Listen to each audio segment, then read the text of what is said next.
ကာမေတောတိရိသောဘေကံဝိဘူတန္တိသုတိန္ဒရံဝိသောတင်တောတက္ကာယံဝဘူတေယုံဓမ္မဘူတနံလောကေ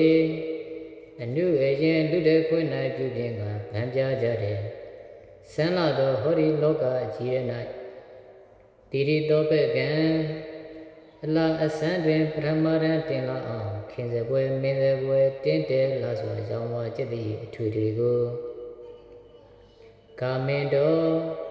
နေမအညာမအားလူလာတောင်းတ၍နေကြကုန်သောဇနာအဝတ်ကိုလည်းပြင်ဆင်အစားကိုလည်းခင်မင်တရွှင်ရွှင်နေကြတဲ့လောကတလွလူအများတို့သည်တက္ကယံချစ်စရာနှလုံးမေတ္တာသုံး၍ရှင်ပြုံးကြည့်လင်မျက်နှာမြင်ကချစ်ခင်စာပွားအတန်ကြားကတနာစီလိုမိမိတို့ရဲ့ခန္ဓာကိုယ်ကြီးကိုဝိသောတင်တော်မကောင်းလာတဲ့ဟန်တွင်ကိုတပန်းပြင်းကအပြစ်ဖုံးလျက်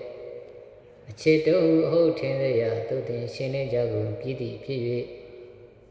သုတိန္ဒရံ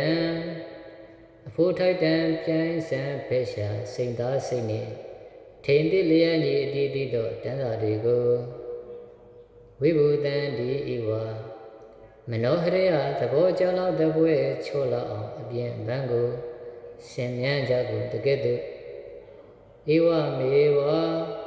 လောကတက်လွာလူအများတို့ဝဆဆင်းရင်ဟန်ပြင်ကြသည့်အလားတူတလျင်တိရိတောဘကံ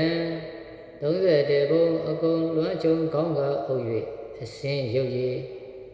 လူပြည်နတ်ပြည်ပြမပြည်ကြောက်အောင်အမြင်ကျဲတဲ့ဖြင့်တင့်တယ်မမပြေကျက်တည်းဖွဲ့ပြကောင်းမြတ်တဲ့ဘဝမျိုးတွေကိုကာမင်တော်နေမညာမအားလူလာတောင်းတ၍နေကြကုန်သောဇနာလောကတက်လွာလူအများတို့သည်တက္ကယံအဝိဇ္ဇာရှိကမေးသည်ဖြင့်မဆရာလေးဟုအထင်လွဲကြသည်တခေတယုမိမိတို့ရဲ့ခန္ဓာကိုအပုပ်ကောင်ကြီးကိုဝိသောတင်တော်လက္ခဏာသုတ်တံပဟံသုံးချက်ဉာဏ်လက်နဲ့ဖြင့်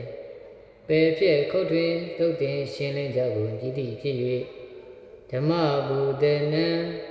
အရိယာဇတ်သူတော်မြတ်တို့မပြတ်စင်ပန်းအမျိုးမှန်သည့်အဖို့တန်ယရနာတိဟုသောသူတော်ကောင်းတရားအစဉ်တန်တာတွေကိုဘူတေယံသူတော်ဇက်ရိုက်လွန်နေဆက်၍တိုက်မြိုက်ရှင်ဆန်းစိတ်ရွှင်လန်းအောင်ဆင်မြန်းကြကုန်ရတည်း